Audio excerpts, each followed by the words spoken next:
سورہ یوسف دا مکی صورت تے پا ترتیب قرآنی کی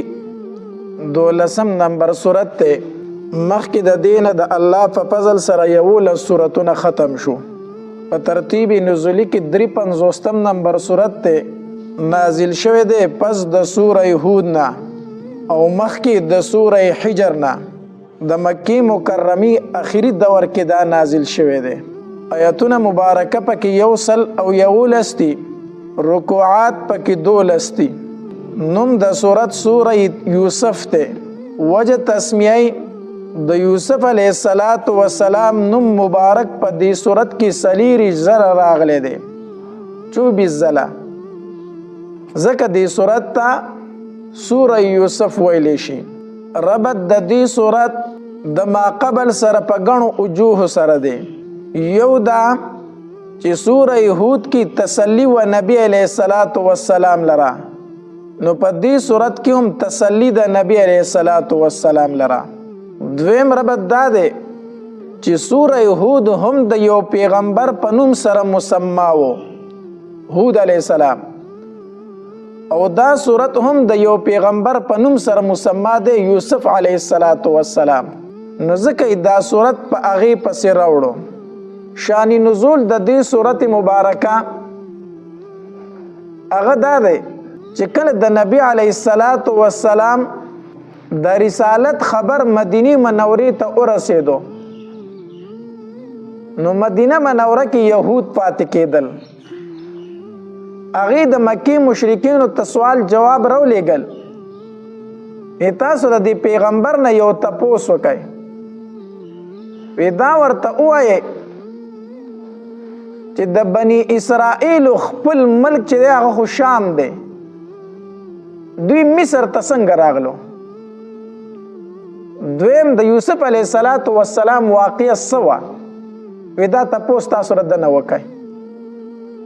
مکی مشرکین رالو دا نبی علیہ السلام نا دا تپوسو کو چی بنی اسرائیل دا شام نا مصر تسنگ راغلی دی. اللہ تبارک و تعالی سورہ یوسف نازل کو. دا پا قرآن کی واحد واقعہ دا یوسف علیہ السلام چی دا پا قرآن کی صرف یو زل راغلی دا، بل زی کی دا یوسف علیہ السلام دا واقعی ذکر نشتا دے. دارنگی ہر واقعہ چی دا لگا یو زی ذکر شوی و لگا بل زی ذکر شوی دا. دا واحد واقعہ دا یوسف علیہ السلام دا چی دا پا قرآن کی پا یو زل باندی نازل شوی دا، طول پا یو زی باندی نازل شوی دا. ترجمہ دا دی صورت بسم اللہ الرحمن الرحیم، خاص پا امداد دا نم دا اللہ تبارک و تعالی چی عام مہربان دے خاص رحم کا ان کے دے شروع کم. الف لام را، اللہ تبارک و تعالی پو دے پماند دی حروفو. تلک آیات الکتاب، دغا دی آیاتون دا کتاب المبین واضح بیان کا ان کی دی. انا انزلناو یقینا نازل کرے مونگ دا قرآن دا کتاب، انا انزلناو یقینا نازل کرے مونگ دا کتاب قرآنا عربیا، قرآن پا واضح جب کے چا عربی جب دا. لعلکم تعقلون، دے دا پارا چی تاسو پوشئی. نحن نقصو یقینا مونگ بیانو علیک پتا باندے. انا انزلناو یقینا نازل کرے مونگ دا کتاب قرآنا عربیا، قرآن پا عربی جب کے. لعلکم تعقلون، کے دیشی جدوی پوشی دا عقل نکار واخلی کے دیشی، یعنی دا دمر واضح خبر باوجود دا دوی نا ایمان روڑل یقینی ندی، صرف امید تی کے دیشی. نحنو مونگا نقصو بیانو علیک پتا باندے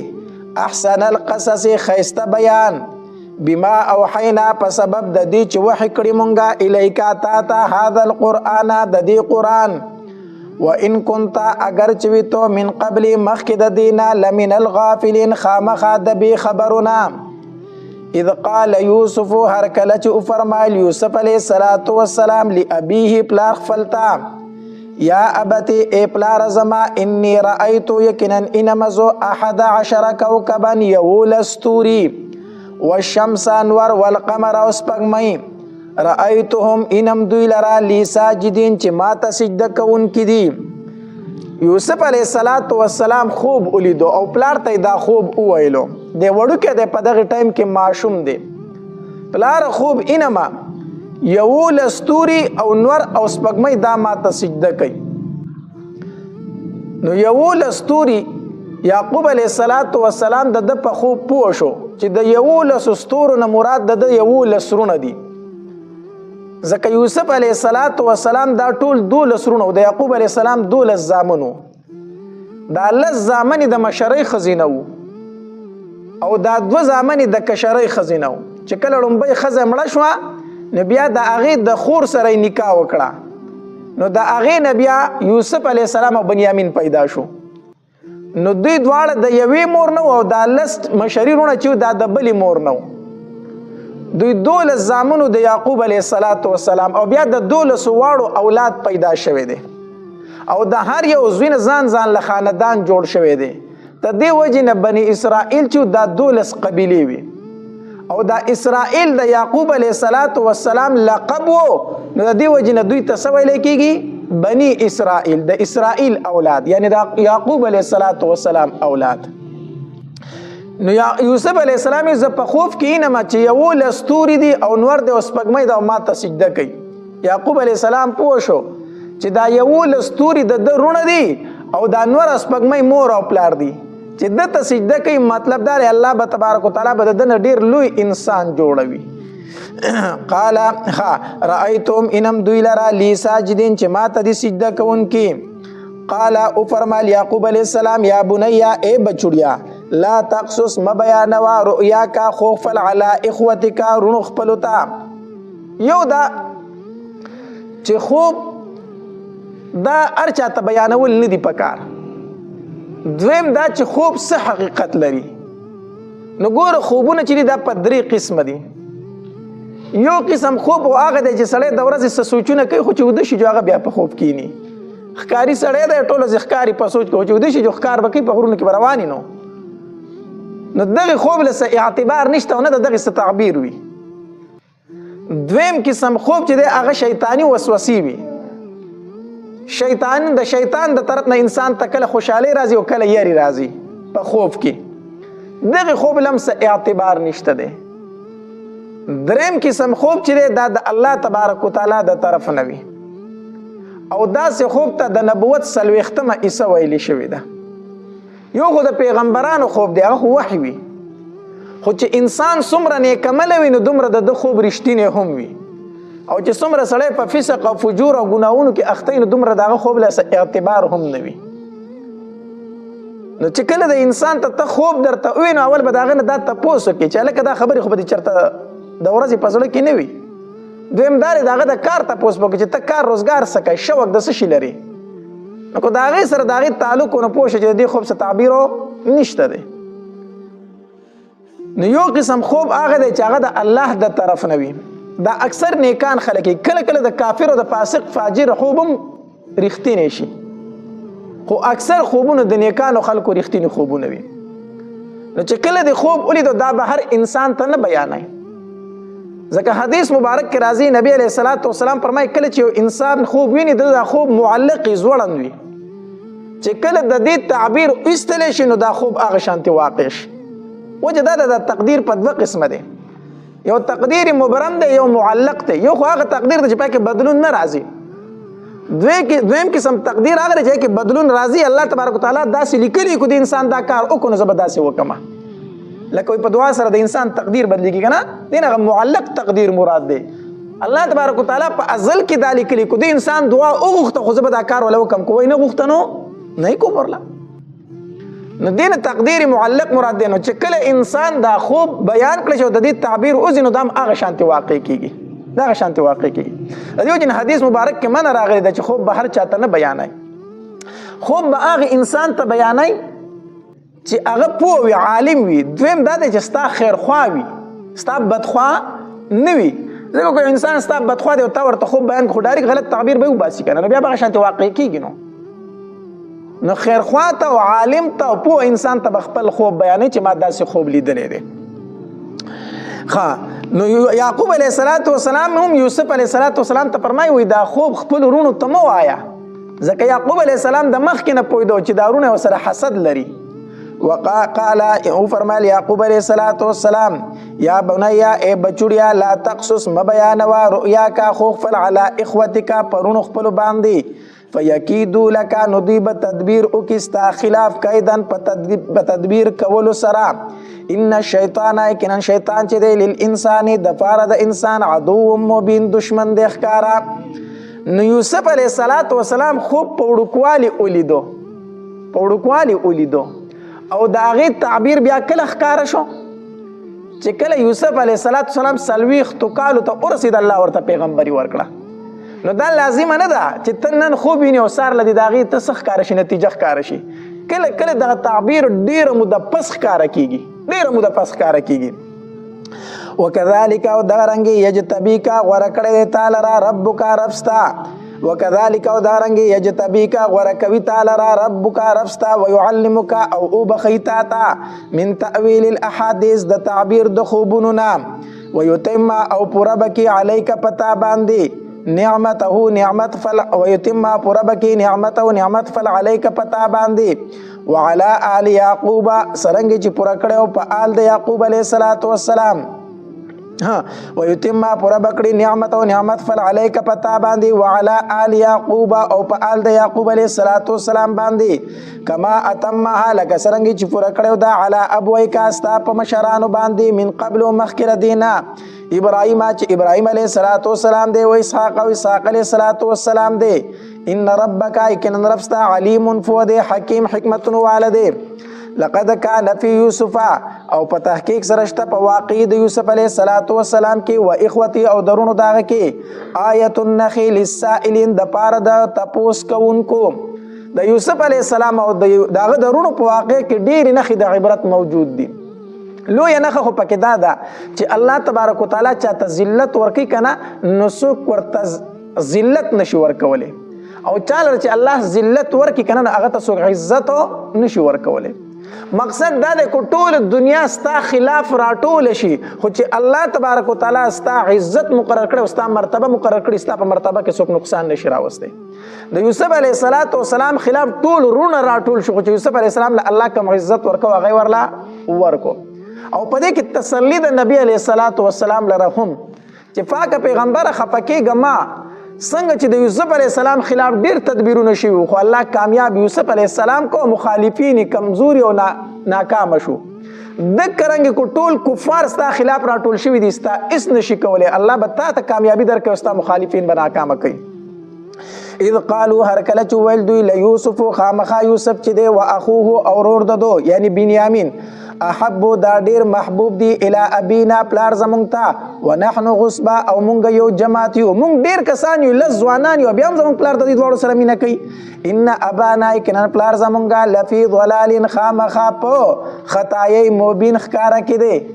ضلال نه ګمراهی نه ده مرادو ځکه چې یعقوب علیہ الصلوۃ والسلام خو سو پیغمبرو نو پیغمبر ته ګمراه ویل د کفر دی نو دوی کو پلار ته بیا ګمراه ویل خو دوی په کافر کېدل کنه خو دوی کافر نو مسلمانان وو خو کفار نو د ضلال نه مراد څه شی و سادگی ساده سره دی د دوه ماشومان سره مینه کوي مونږ لستن روغ جماعت مونږ سره مینه نه کوي. ان ابانا کنا پلار زمونږه لفی ضلال خامخا په خطای مبین ښکاره کې دی. او قتلوا یوسف قتل ک یوسف او اطرحوه یا اغرزوی دلرا ارزن یو ازمکی تا یخلو لکم نخالی بشی تاسو تا وجه ابیکم مخد پلار ستاسو وتکونو او شیب تاسو من بعدی ورستو ردینا قوما صالحین قوم نیکا. دا یوسف علیہ الصلوۃ والسلام به د مخې نه لرې کو خیر د وروسته به توبه وباسو کنه وروسته به څه وباسو توبه وباسو. دا د ورونو یو بل کې مشوره وکړه زمونږ پلار د یوسف علیہ السلام د بنیامین سره مینه کوي او مونږ سره نه کوي خو د دې علاج دا دی چې دا یوسف په د مخې نه لرې کو نو چې دی خو د مخې نه لرې کو وروسته به توبه وباسو بیا به نیک عملونه کوو. اقتلوا قتل کا یوسف او اطرحوا یا ورزوی دلرا ارزن یو ازمکی تا یخلو لکم خالی بشی تاسو تا وجه ابیکم مخد پلار ستاسو وتکونو شیب تاسو من بعدی ورست ردینا قوما صالحین قوم نیکان. قال قائل منهم نوی یوین کی د دینا اکثر مفسرین وی د دینا مراد یهودا مشرور دی مشر ورور چې د هغه په زړه کې لږ رحم و. قال قائل نوی ویونکي منهم د دوی نه لا تقتلوا یوسف مه وجنئ یوسف. اول خو دوی منع کړو یوسف مه وجنئ، خو دوی وی نه مونږ به هغه وجنو، مونږ یې لرکو بله لار مونږ سره نشته دی. نو هغه وی چې خامخا دا کار کوئ که نه نو وجنه یې ما او په یو کوی کې ورتاو کوي، خبره به خلاصه شي. یا به مار لړم وچیچي نو ستاسو لاسونه به د ده په وینو باندې سره نه شي، یا به په اوبو کې غرق شي، یا به یې قافلې والا راشي پورته به یې کړي. نو څه له د مرګ کوئ په خپله باندې. والقوه ورزوئ ده لره فی غیابة الجب په تاک د کوی کې یلتقطه اوچت پکې ده لره بعض السیارت بعض مسافر ان کنتم فاعلین کو چرې تاسو کوونکي د دې کارو. قالو اویل بس مشوره یې راله چې یوسف علیه السلام د مخې نه لرکو. نو پلار ته رالو. قالو اویل دوی یا ابانا ای پلار زمونږه مالکا څه شوي تاله را لا تأمنا چې ته اعتبار نه کوي په مونږ باندې علی یوسف په باره د یوسف علیه السلام کې و انا له او یقینا مونږ د دو لناسحون خامخا خیر خوایو. ارسله اولی گدلرا معنا زمونږ سره غدن سبا یرتع میوی بوخری ویلعب او لوبی بوکی و انا له او یقینا مونږه د دو لحافظون خامخا حفاظت کوونکیو. مونږ سیل لزو چکر لزو نو دا یوسف علیه السلام زمونږ سره پرېږده و دی به لبې وکړي ځان له او میوې به وخوري. قال او فرمایل یعقوب علیه السلام انی یقینا زه چې ما لیحزنني غمجنۍ ما لره ان تذهبوا به چې تاسو بوځئ ده لره و اخاف او زه یریږم ان یأکله الذئب چې وبخوري ده لره لیوه شرمخ پی درنه وخوري و انتم او تاسو به عنه د ده نه غافلون ناخبره یئ. دا خبره یعقوب علیه السلام ولې وکړه چې شرمخ پی درنه وخوري؟ یا خو دا ځکه وکړه چې په کنعان کې شرمخان زیاتو، الته شرمخان زیاتو. نو یعقوب علیه السلام او فرمایلو چې دی به درنه شرمخ وخوري ځکه دی ماشوم دی، ځان به بچ نه کړي، تاسو خو به وتښتئ نو دی ځان سره مه بیایئ. او بعضې مفسرینو لیکلي دي وایي نه دا یعقوب علیه السلام دا خبره ځکه وکړه چې یعقوب علیه السلام د دغې نه څه ورځې مخکې خوب ولیدو. خوب اینې چې یعقوب یوسف علیه السلام په یو میدان کې ولاړ دی او 11 شرمخان دی هغه پې حمله کوي په یوسف علیه السلام باندې. 11 شرمخان پې حمله کوي، لږ شرمخان په یوسف علیه السلام باندې حمله کوي. خو په دې کې چې کوم غټ شرمخ دی نو هغه دا نور شرمخان لرکوي د ده نه، دا نښه شرمخان پې حمله کوي او په دې لسو کې یو شرمخ داسې دی چې دی ترې نه بچ کوي او بیا وی دا یوسف علیه السلام په ځمکه کې پناه شي ډوب شي. دا خوب یعقوب علیه السلام لیدلی نو یا د خوب د وجې نه دا خبره وکړه چې زه یریږم شرمخ پې درنه وخوري، او یا دا خبره ځکه وکړه چې په کنعان په ځمکه کې څه شرمخان زیاتو. قالوا اویل دوی لئن اکله الذئب کو چری اخوړه د لره شرمخ ونحن غصبة او مونږ یوه ډله یو انا یقینا مونږه اذن په دغه وخت کې لخاسرون خامخا تاوانیان به یو. مونږ روغ جماعت یو، 10 کسان یو، دی به زمونږ نه شرمخ څنګه ماتئ. فلما ذهبوا به نو به هر حال یعقوب علیه السلام په دې باندې مجبور کړو چې یوسف علیه السلام ورسره پرېږدي. یوسف علیه السلام دوی د ځان سره روان کو او دلته کې بیا فلما ذهبونه مخکې څه عبارت محذوف دی. څه معنا چې ای فعلوا به ما فعلوا من ضربه و شتمه، دوی چې د یوسف علیه السلام سره په لاره باندې څه کول هغه یې ورسره وکړو. مفسرینو لیکلي دي وی یعقوب علیه السلام د دوی سره بار ته ووت چې دوی تلو ولاړو ورته د شا نه ورته کتل. نو دا یوسف علیه السلام به کله یو ورور په اوږه اغوستو کله به بل ورور په اوږه اغوستو، ځمکې له یې نه ورکو. خو چې کله د یعقوب علیه السلام نه پناه شو که نه نو یوسف علیه السلام یې ځمکې ته راتاو کو، ښکته ځمکې ته راویش وی په خپله ځه. نو تفسیر قرطبي لیکي وی یوسف علیه السلام په لاره باندې روان و ستړی شو نو دی به کله یو ورور لته کله بل ورور لته چې ما اوچت کا، نو دوی به یو بل ته ټېل وخو او دا خبره به ورته کوله چې هغه نور او سپوږمۍ او هغه 11 ستوري کوم ځای دی هغه دې راشي که نه تا دې ستا امداد دې وکړي. د دې ځای نه مفسرینو لیکلي وي دارونه په دې خوب باندې خبر شوي وو، د ده په دې خوب باندې دوی خبر شوي نو ځکه دا خبره کوله وی هغه 11 ستوري کوم ځای دي او هغه نور سپوږمۍ کوم ځای ده راشه که نه ستا دې امداد وس وکړي تا دې بوځي که نه. نو یوسف علیه السلام په لاره باندې ستړی شوی نه شو تللی، خو دوی به د لاس نه راکاږه خو اوچتوي نه، حتی در دې پورې چې ځنګل ته یې ورسو. نو چې کله ځنګل ته ورسو نو فلما ذهبوا پس هر کله چې بوستو دوی به ده لره چې دی بوستو واجمعوا او راجم شو ان یجعلوه چې وګرځئ ده لره فی غیابة الجب په تاک د کوی کې په تاخچه د کوهي کې دی وګرځئ. نو واوحینا فلما ذهبوا پس هر کله چې دوی فلما ذهبوا هر کله چې بوستو به دلرا واجمعوا او راجم شو ان يجعلوه چې وګرځي دلرا فی غیابت الجب په تاخچه د کوهي کې. نو چې کله دی کوهي ته ورتاوه نبی یوسف علیه السلام چې کوهي ته ځوړند کو نو یوسف علیه السلام د کوهي هغه کومه غاړه چې دغه په لاسو باندې کلکه ونیوله کلکه نیولې دوی لاس کولاول خو هغه لاسونه کلک کړي نو دوی هغه راوخري جو کمیس ته ویستو او یو رسۍ وه په هغې پورې وتړو او کوی ته ښکته ځوړند کو.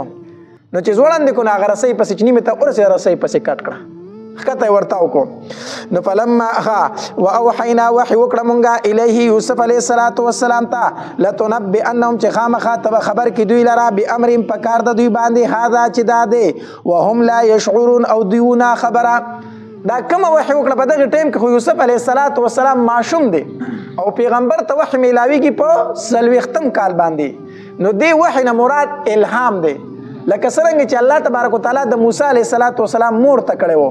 په زړه کې ورته دا خبره ورواچوله چې دا موسی په صندوق کې بند کا او په دریاب کې ورته وکړه. نو موسی علیه السلام مور خو پیغمبره نه وه که نه دې ته الهام ویلی شي الله تبارک وتعالی نیکانو خلکو ته په زړه کې یو خبره ورواچوي. نو الله تبارک وتعالی دته په ځل کې دا خبره ورواچوله چې مخه پکېږه یو وخت را روان دی دوی به ته په هر څه په دې باندې خبر کې. وجاءوا او دوی رالو اباهم پلار خپلته عشاء ماسخوتن یبکون جړلې د دروغ جړای کوله. قالو اول دوی یا ابانا ای پلار زمونږه انا ذهبنا یقینا مونږه لاړو نستبقو منډې مو وخلي وترکنا فریخود مونږه یوسف عند متاعنا په خوا د سامان خپل کې. پلار مونږ چې لاړو هلته کې خو د منډو مقابله کوله نو یوسف خو خپل سامان ته کېنولی ځکه چې دی ماشوم و. نو فاکله الذئب وخوړو هغه لره شرمخو لې وخوړو ځکه چې پلار چې دوی ته دا خبره ورته وکړه که نه وي زه یېرېږم چې دی به د شرمخان مات کړي نو دوی خبره زړه ته واچوله چې زه چل خو دې راته وښوه موږ به هم دغه خبره کوو چې دی شرمخ مات کړی دی. وما انت او نه تو بمؤمن یقین کوونکې لنا په موږ باندې ولو كنا صادقین اگر که موږ یو رښتیني. وجاءوا راتلی وکړو علی قمیصه په قمیص د هغه باندې بدم کذب په وینه دروغجنه. چې کله د یوسف علیه السلام نه کمیس ویستو نو چیلې حلال کو او د هغې چیلي په وینو باندې هغې کمیس یې سور کو او یې راوړو ته په موږ باندې یقین نه کوې خو دا کمیس دی وګوره د وینو سور دی. نو چې یعقوب علیه السلام هغه کمیس ولیده که نه نو په ژړا شو وی څومره وخیار شرمه خو چې زما د زوینې روغ کمیس ایستلی دی څومره وخیار شرمه خو چې د زما د زوینې کمیس روغ ایستلی هغه ایشلولی هم نه دی او په وینو باندې سور کړی دی. ځکه چې کله انسان دوکه کوي او چل کوي که نه د ده نه پکې خامخا داسې یو نکته پاتې کېږي چې په هغې سره د ده د دوکه او پراټ ښکاره شي. نو دوی کمیس په وینو سور کړو خو دې ته یې ونه کتل چې دا خو موږ روغ کمیس اخیستی و خو نه شلو.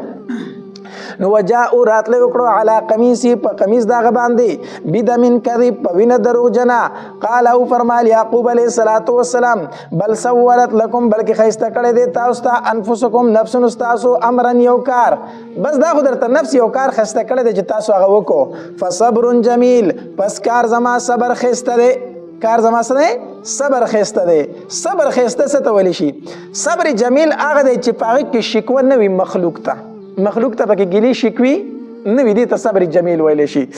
نو فصبر جمیل کار زما صبر ښایسته دی. والله المستعان او خاص الله تبارک وتعالی نه مدد غوښتلی کېږي علی ما په هغې څه باندې تصفون چې تاسو یې بیانوئ. وجاءت سیارة راله قافله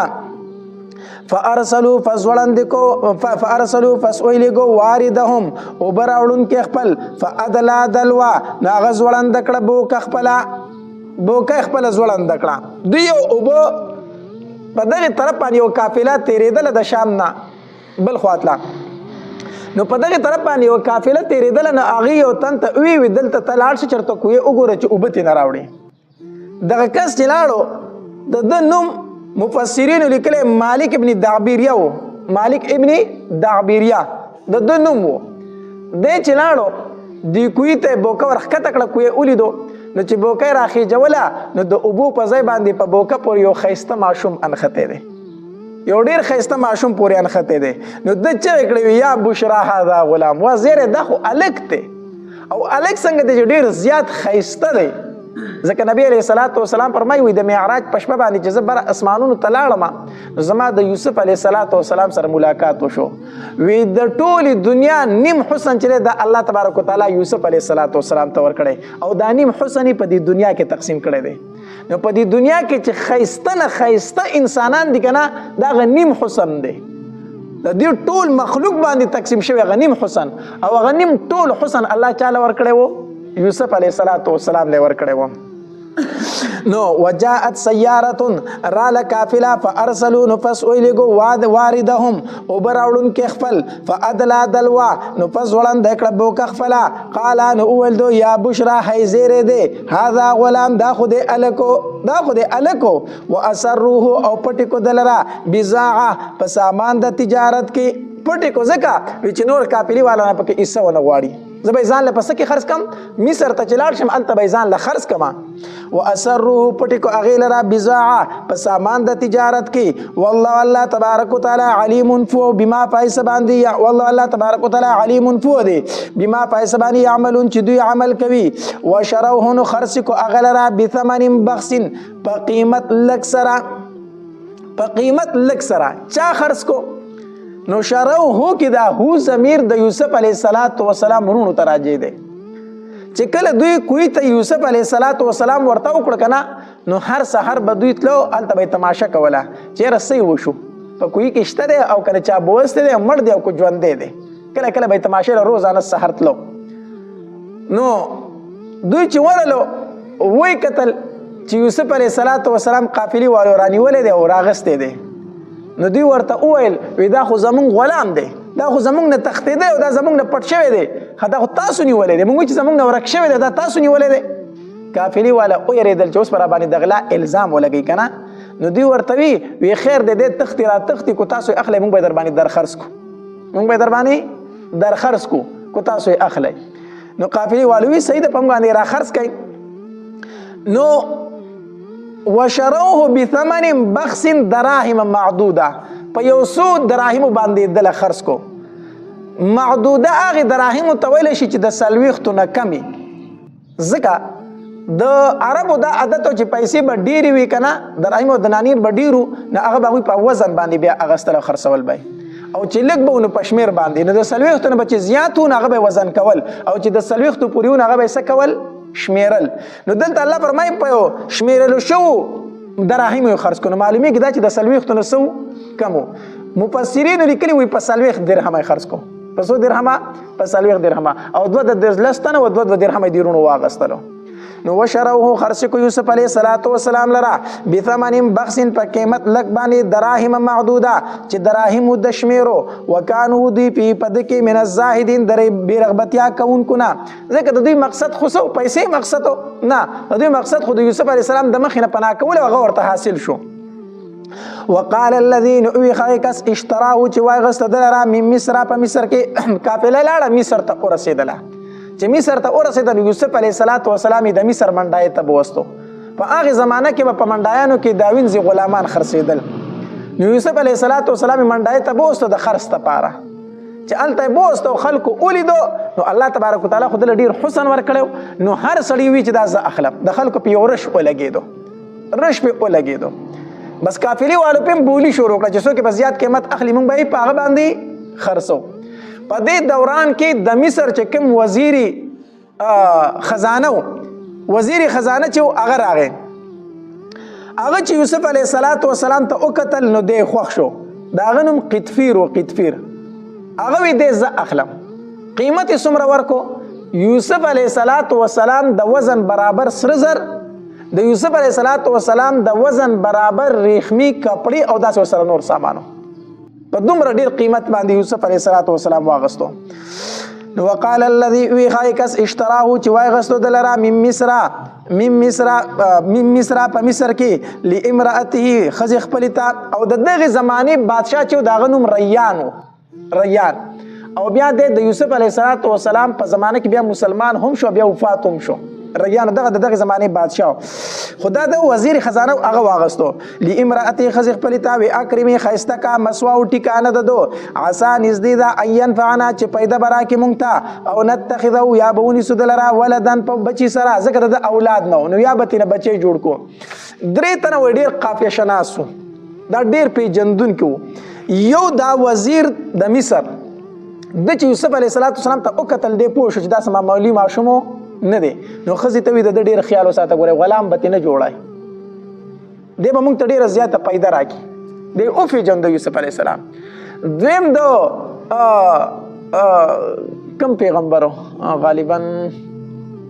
د شعیب علیه السلام لور د شعیب علیه السلام لور چې موسی علیه السلام هغې له څاروي اوبه کړه که نه نو هغې پلار ته وي یا ابت استاجره ای پلار زما دی په څه باندې ونیسه ځان سره په مزدورۍ باندې ونیسه ځکه دی امانتدار هم دی او طاقتور هم دی هغې م هغه وپېژنده چې دا سړی ډېر د کمال سړی دی هم قافیه شناس وه او دریم ابوبکر رضی الله تعالی عنه چې په خپل ژوندانه باندې عمر رضی الله تعالی خلیفه مقرر کړی و عمر رضی الله څه مقرر کړی و خلیفه هغه په دې ډېر پوهېدو چې زما نه پس د خلافت لایق څوک دی عمر رضی الله تعالی عنه دی نو دم دا یوسف علیه السلام وپېژندو وکذالک او دغرنګي مکننا زور کومګا یوسف علیه السلام ته فی الارض پزمک کی ولنعلمه د پارا چې او خیدتا من تاویل الاحاديث تعبیر د خوبونو والله تبارک وتعالى غالب زور ور دی علی امر پکار فل باندې ولکن اکثر الناس لیکن اکثر د خلقنا لا يعلمون نفویږي ولما بلغ هر کله چې ورسېدو اشده ځواني خپلتا اتینا نو ورکړه موږ دته حکما پیغمبري و علما او فوا وکذالک او دارنګي نجزي المحسنين بدل ورکو مونږ نیکی کوونکو ته چې کله سلويختو کال ته ورسې الله تبارک وتعالى ورته نبوت ورکو وراودته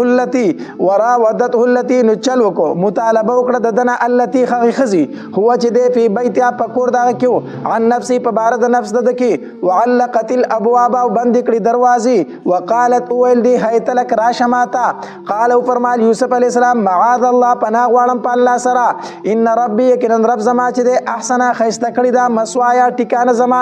زما مالک زما له دومره خیال ساتلې دومره خیسته ځای راکړی زه به څه کوم د هغه د کور کې به خیانت کومه زه به د هغه د کور والو سره خیانت کومه زه داسې نشم کولی انکار وکړو یوسف علیه السلام انه یقینا شان دا دی لا یفلح الظالمون نه کامیابیږي ظالمان حدیث مبارک کې راځي وی دی د یوسف علیه السلام صفتونه شروع کړو دې دپاره چې دی اوس ما طرف ته په څه طریقې باندې متوجه شي دی ورته وویلو او د دغه سړي د دې ښځې نوم چې و که نه دا زلیخه نو دې زلیخې دغلته کېده بچیه دیوال سره کېده ښکته دې زلیخې د یوسف علیه السلام صفتونه شروع کو دی ورته ما احسن صورت وجهک څومره ښایسته مخ دی د یوسف علیه السلام ته وویل وستا الله څومره ښایسته پیدا کړی یوسف علیه السلام ورته وفرمایل وی دا صورت مال زما رب را کړی دی بیا ورته دی وویل ما احسن شعرک څومره ښایسته ویښته دي نو یوسف علیه السلام ورته وفرمایلو وی دا به په قبر کې زما ړومبې د سر نه ودړېږي په قبر کې به ړومبې زما د سر نه دا ویښته ودړېږي دی ورته بیا وی څومره ښایسته سترګې دي یوسف علیه السلام ورته وفرمایلو وی په دې سره زه خپل رب ته ګورم او په قبر کې به دا سترګې زما د مخ باندې راوبهیږي بهرحال دی یوسف علیه السلام ځان ته متوجه کو او یوسف علیه السلام د دې نه ورو لر کېدو دی به ورته یو صفت د یوسف علیه السلام بیانو یوسف علیه السلام با صفت د خپل رب بیانو ولقد همت به او یقینا کس کړو دی ښځې به په یوسف علیه السلام باندې وهم او کس کړو یوسف علیه السلام بها په دې باندې دی ښځې د یوسف علیه السلام قص وکړو او یوسف علیه السلام د دې قص وکړو تفسیر معارف القرآن لیکي دا هم په دوو معنو سره راځي یو هم هغه دی چې انسان ښه قصد او اراده کړې وي دویم هم هغه دی چې صرف وسوسه په زړه کې تېره شي صرف څه تېره شي وسوسه نو د زلیخې چې کم قصد و کم هم و هغې کې قصد او اراده د ګناه موجود وه د یوسف علیه السلام په زړه کې صرف هغه وهم غونته کې وسوسه غونته کې تېره شوه او په هغې باندې د انسان ګرفتو نشته دی او دا انسانی فطرت دی یوسف علیه السلام خو انسان و کنه دا نه چې د ګناه وسوسه راله صرف هغه یو خبره غونته په زړه کې تېره شوه یو خبره غونډه تیر شو معارف القرآن دغه لیکلي دي نو د زلیخې خم چې هغه سره د قص او د اراده وو د یوسف علیه السلام خم چې هغه کې قص او اراده نه و صرف وسوسه و چې په زړه کې تیر شو دا فرق لیکلی نو وهم بیا یو معنی دا کړی دا یا بعض مفسرینو داسې لیکلی دي ولقد همت به او دې قص کړو په یوسف علیه السلام باندې وهم بها او قص کړو یوسف علیه السلام بها ای بدفعها په لر کولو د دې باندې د یوسف علیه السلام د نیولو قص کړو یوسف علیه السلام د دې دو لر کولو قص کړو لولا الرا برهان ربي کوچری نه ویل دلیل درخفل نه ویل دلیل درخفلو یوسف علیہ السلام بم قص کړو خو چرته نه ویل دلیل دو رخپل څه دلیل وو د کې مفسرینو ګڼ اقوال دي یو قول پکې دا دی او یوسف علیہ السلام د دغه بنگلې بری چت داسې وکتل یعقوب علیہ السلام ورته الله متشکل کو یعقوب علیہ السلام ورته الله حاضر کو او یعقوب علیہ السلام په دې غاخونو کې دا ګوته داسې نیولې په خله کې او غوسه دی ورته یوسف علیہ السلام او یریدو دویم قول پکې مفسرینو داره و یوسف علیہ السلام چې بر چت او قتل په چت باندې لیکل شو چې ولا تقربوا الزنا انه كان فاحشا وساء سبيلا زنا ته منځ دی کېږي دریم قول پکې داره وې دا زلیخه پاسې د خپل بوت باندې کپڑا ور واچوله الته د دې بوت دی به بندگی کوله د دې په کپڑا ور واچوله یوسف علیہ السلام ورته دا دی ولې پټکو ایمال حیا راځي چې د په مخ کې سکوما بدکاری کوما یوسف علیہ السلام ورته فرمایي زما رب ډیر لیدون کې دی ډیر لایق ته چې داغه نه حیا وشي داغه نه سوشي حیا وشي نو برهان نه مراد هر هغه څه دی چې بهر حال یو شی خو یوسف علیہ السلام ته الله ښکارا کو او یوسف علیہ السلام داغه نه او یریدو ولولا الرا برهان ربي کوچرینه ویل دلیل درخفل كذلك دغرنګي لنصرف عنه السوء واړه ولا موږ ددنه بدی والفحشاء بحیاي انه یکنند من عبادنا المخلصين د بندگانو زمو خالص کړه شو نو واستبق الباب او من ډکړه دواړو دروازې ته من ډکړه زلیخې چې دی بده بس دروازې بند کړې وي خو چې کله دی یوسف علیہ السلام نیونه یوسف علیہ السلام ته دروازې ته منډه کړه یو روایت کې راځي وي دروازې ته تعالی هم پرته وه خو چې یوسف علیہ السلام څنګه دروازې ته ورسېدو الله تبارک وتعالی ورته دروازه په خپله سکړه ده کوله وکړه ده واستبق الباب دواړو ورمنډه کړه دروازې ته نو چې دروازې ته ورسېدل نو په دروازه کې د دې زلیخې خاون قطفیر ولاړو دواړه خو ولیدل نو وقدت قمیصه نو سری کړه و قمیص د دو من او سری کړه وقدت او سری کو قمیص د دو من دبرین دشانه الف یا ویمندو سیدها مالک فل لدل باب په خوا د دروازه کې هغه ولاړو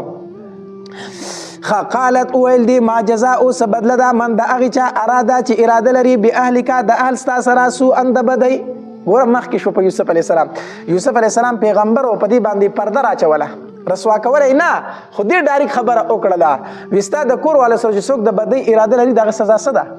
مطلب دا چې د ګورې مانه د بدی مطالبه وکړه نو دې ما راوزغلو قالت ویدی ما جزاء صد بدلا من د هغه چا اراده لري به اهلک د اهل ستا سره سو به اهلک د اهل ستا سره سو اند بدی الا ان یسجنا نو او یریده کنه اسنه چې زما خاوني قتل کی وی الا ان یسجنا مگر دا چې قید کړي شي او عذاب الیم یا عذاب درناک ته قال فرمایل یوسف علیہ السلام هي راودتنی دی اراده کړي و زمانه عن نفسي په بار د نفس زما کې بس خاونم حیران شو چې یو د مطالبه کړي دا بل وی د مطالبه کړی دا نو وشهد شاهدون گواہی وکړه یو گواہی کوونکی من اهلها د اهل د دې خزینه بس د دې په کور کې یو ماشوم او هغه دا گواہی وکړه وی کمیس ته د یوسف علیه السلام او قتل شي ای ماشوم دا خبر وکړه کو کمیس د یوسف علیه السلام د مخې نشلیدل دی خو یوسف علیه السلام ګناهګار دی خزه په حق ده معلومیږي دا چې دې دارانی ور او دې تزان خلاصونه کمیس ول د مخې نشلولې دی او کو کمیز د شان شلیدلې نو دا خزه ګناهګار د یوسف علیہ السلام په حق دی ځکه چې د منډه والا ځان ته خلاص ودی د شان رانی وو دا یو ماشوم دی دا بیان وکړ ګوره سو ماشومان خبرې کړې دي یو دا ماشوم دی چې د یوسف علیہ السلام په حق کې گواہی وکړه او یو هغه ماشوم دی چې عیسی علیہ السلام دی چې کله په مریم بیبي باندې تهمت ولګېدو یهودو په تهمت ولګوي دا نعوذ بالله ولد الزنا دی نو عیسی علیہ السلام د مور په غېږه کې بیان شروع وکړ او دریم ماشوم په بنی اسرائیل کې یو بزرګ چې دغه نوم جوړې چې په هغه باندې هغه شپنکۍ خزي تهمت ولګاو کنه وی دا زما دا بچی چې دی نو دا د جوړې نه پیدا شوی دی نو هغه ماشوم د قاضي په دربار کې گواہی وکړه وې زما پلار جوړیج نه دی زما پلار پلان کې شپن کې دی هغه گواہی وکړه دا نو دا یو څو ماشومان د دې په ډول کې څه کړی دي خبرې کړې دي وشهد شاهد گواہی وکړو گواہی کوونکی من اهلها د اهل د دینا و ان کان قمیصو کچریوی قمیص د یوسف علی السلام قد شلیدل من قبول د مخکنا فصدقت پس دا خزر اشتینی دا وهو او د من الكاذبین د دروغجنونا و ان کان قمیصو کچرتوی قمیص د یوسف علی السلام قد شلیدل من دبرین د شانا فكذبت نو دا خزر دروغجن دا وهو او د من الصادقین درشتنونه ده فلما را پس هر کله چې ولیدو قمیص قد شلیدل من دبرین د شانا قال او فرمای قال ان او العزیز مصر انه یقینا داخو من کید کنا د مکر د خزونه دی داخو د خزو مکر دی ان کید کنا یقینا مکر د دوی چې دی عظیم ډیر لوی دی د دوی مکر سره ډیر زیات لوی دی یوسف اعرض عن هذا مخواړه ود دي خبرنا واستغفري او خزي توي بخنه غواړه لذنبك د ګناه خپلي انك كنت يقينا تي من الخاطئين د خطا کارونه تفسیر قرطبي لیکي وي معلومي کی دا چې دا غزيز مصر بے غیرت او تاسو شو بے غیرت او ځکه چې د خپل خزي سره داسې معاملای ولیدله چې زما خزه د پردي سړی نه مطالبه کوي دومره خپه اطمینان سره لګیا دی خزي ته وي د خپل ګنا نه بخنه غواړه او یوسف علیه السلام ته وي د خبره باندې ګټه کېده بس په دې ځای د خبره پرېده په دې د خبره تفسیر قرطبي لیکي معلومي کی دا چې دا سړی سو بے غیرت او وقال نسوه نو وی خزو په المدینه په خار کې نور خزو دا خبره بس خبره ډنډوره شو کنه چې خزو ته ورسی نو خزو خبره ډنډوره کړ په خار کې نو دا کمی خزي وي نو مفسرین لیکلي وي د دغه بادشاہ چې کم افسرانو نو هغه خزو ته دا خبره ورسیده یعنی نور وزیران افسران چې دوی خزو ته دا خبره ورسیده چې یره د قطفیر خزي چې دنو د خپل غلام نه مطالبه کړی ده د خو دې ډیر سپک کار کړی دی وقال نسوه او الخزو في المدينه فخار کې و امراه العزيز خزي د عزيز تراوي دو مطالبه کړی ده فتاها د خپل غلام نه عن نفسي په بار د نفس دغه کې قد شغفها په تحقیق سره د زړه پردو تر نوته داغي حبا منا ان لنراها یقینا انه موږ دی لرا په ضلال مبين په خطایخ کار کې غلامانو سره مینه کې چې دا په غلام باندې مینه شوی د دې څخه کمزورې کار کړی دی فلما سمعت فظهر کله چې واورید بمکرهن تعن لګول داغي هغه پیغورونه دی واوریدلو نو دیم چل جوړ کو ارسلت الیهن ویلګو پیغام اغوی ته واعتدت لهن او تیار کو داغي د پاره متکئن زید دعوت واتت اوراتله وکړو کل واحده هر یوی تنی تا منهن د دینه سکینن چاړه څه مطلب چې کله دا خبر شو چې په ما پسې د نور وزیرانو افسرانو خزي خبرې کوي نو دې دعوت وکړو د ټولو خزو ته دعوت د ډوړې دعوت ورکو چې تاسو راشئ بهرحال دعوت هغه وخوړو فروټ میوه وته کې خدا نو چې میوه ته روغ کې خدا بیا ول چاړي په لاسونو کې ورکړي چې دا ځان لسکای نیمه وای خوري نو چې کله هغه په میوه شروع کړه نو دا وراله په یوسف علیه السلام پسې یوسف علیه السلام ته راوځه نه خدای غلامو هغه ته پته نه و چې دا ما کم غرض د پاره وباسي راوځه بس ملمانه دي ته دوی خدمت وکړه یوسف علیه السلام راويستو چې راويستو نو د خزو چې پاغه باندې نظر شو نو ټول بیا پاغه باندې نظر خپل لاسونو ته خیال نو ټول خزو خپل لاسونو سکړه غوس کړه ځکه الله ورله د نیمه دنیا حسن ور کړی دی نو هغه لاسونه غوس کړه واعتدت لو تیارکو لهن د دوی د پاره متکئن زید دعوت واعتت ورکړه کل واحده هر یو تنتا منه د دوی نه سکینن چاړه وقالت تخرج او ویل راوزه علیهن په دوی باندې فلما راینو فسر کله چې ولید دوی یوسف علیه السلام لرا اکبرنه لو یو غنو اغلرا وقطعنا فريقو ايديون لا سنخفل وقلنا ويل حاش لله فاكد الله تبارك وتعالى لرا ما هذا بشرا ندی دا بندا دا خو بنده نه دی دا خو یو فرشته ښکاري ان هذا نددا الا ملک کریم مگر فرشته د عزت مندا قالت او العزیز خزید عزیز مصر فذلكن الذي نو دا هغه کسته لمتننی چې تاسو ما ملامت کوي فی په بار دا کې ولقد راودته او په تحقیق سره مطالبه کړی ما ددنه عن نفسي په بار د نفس د کې فاستعصم پس د ځان بچ کړو زمانہ بس چې دا خو پوه شو چې کنه چې د خزو په هم زړونه ورالو نو د خپل خبره سکړه ښکارا کړله وی بالکل هم دالک ته ماته مطالبه کړ خو د زمانه ځان بچ کړي ولا ان لم يفعل او کچره دونه کو ما هغه کار امرو چې زه حکم کوم دتا لا يسجنن خامخ جیل ته واچول شي ولا يكون من الصاغرين او شی بد ذلیلاننا د کمزورونه. قال نو اویل دی قال او فرمایل یوسف علیه السلام ربي السجن وارب زما جیل چې دی احب دا خوښ دی الیا ماتا مما دا غنا يدعونني چې دوی را بلی مال را الیا غیتا. الله ما ته جیل خوښ دی د هغه کار نه چې دا ښځې ما هغې ته رابلي، ځکه چې لاول یوه وه اوس یې نورې هم ملګرې شوې، نو ما خو د یوې نه ځان خلاصوه. الله اوس خو نور هم دغه خبره کوي چې د دې ملګرتیا وکړه. ربي السجن ای رب زما جیل چې دی احب دا خوښ دی الیا ماته مما د هغې څه نه یدعونني چې دوی رابلي ما لره الیه هغې ته. نو یوسف علیه السلام ځان له څه خوښ کو؟ جیل خوښ کو. یوسف علیه السلام چې جیل ته لاړ، الله تبارک وتعالی ورته وفرمایل چې یوسف تا جیل غوښتی و، نو تا څه غوښتی و؟ جیل غوښتی و. د دې وجې نه چې کله در باندې مصیبت راشي که نه، نو صبر به نه غواړي، بلکې دا به چې الله زما نه دا مصیبت لرې که. نبی علیه السلام یو صحابي ولیدو چې دعا غوښته، یا الله ماله صبر راکړه، یا الله ماله صبر راکړه. نبی علیه السلام منع کوي صبر مه غواړه، صبر خو بلا او مصیبت دی. صبر څه شی دی؟ صبر خو بلا او مصیبت دی. صبر مه غواړه، د الله نه د بلاګانو حفاظت غواړه، الله ما باندې مصیبت مه راوله. نو د مصیبتونو نه خلاصې غواړه، صبر مه غواړه، ځکه صبر خو به هله کوي چې کله مصیبت در باندې راشي. نو د الله نه د دې نه معلومه دا شوه چې داسې به نه وه چې کله تا باندې غټ تکلیف راغی، نو داسې به نه وه چې الله دا غټ را نه لري، که خیر دی وړوکی را باندې راوله، خو دا را باندې داسې وایي الله تکلیف را باندې مه راوله. د غټ تکلیف په مقابل کې وړوکی تکلیف مه غواړه، بلکې د الله نه عافیت غواړه. ربي السجن ای رب زما جیل چې احب محبوب دی الیا ماته مما دا اسنا يدعونني چې دوی رابلی مال را الیا غیتا. و الا تصرف کو چرتوا نړی عني زمانہ کیدهن تدبیر د دوی ازب الیهن میلام بو کم زدوی تا واکم من الجاهلین او شنبد جاهلاننا. فاستجاب له قبول کړ الله تبارک، فاستجاب له قبول کړ دو رب دو دعا دو، فاستجاب پس دعا قبول کړ له دو رب دو فصرف عنه، نو پس واړو ددنا کیدهن تدبیر د دې خزو. انه یقینا د الله تبارک وتعالى هو السميع العليم اغوریدن کیف وده. ثم بدا لهم بیا سرګن شو دوی ته من بعد ما پس دا غنا راو الآیات چې ویل دي نخې د پاکۍ داغو لیسجننه چې خامخه ثم بدا لهم بیا سرګون شو دوی ته من بعد ما پس دا غنا راو الآیات چې ویل دي نخې د پاکۍ داغو لیسجننه چې خامخه کید بکیدل را حتی حین تر یو وخت پوری. چې کله عزیز مصر پوه شو چې ګناه د یوسف علیه السلام نه دی او زما د ښځې دی او دا داسې نه کلاریږي، نو لهذا دی به دې چېرته واچومه؟ جیل ته به یې واچومه.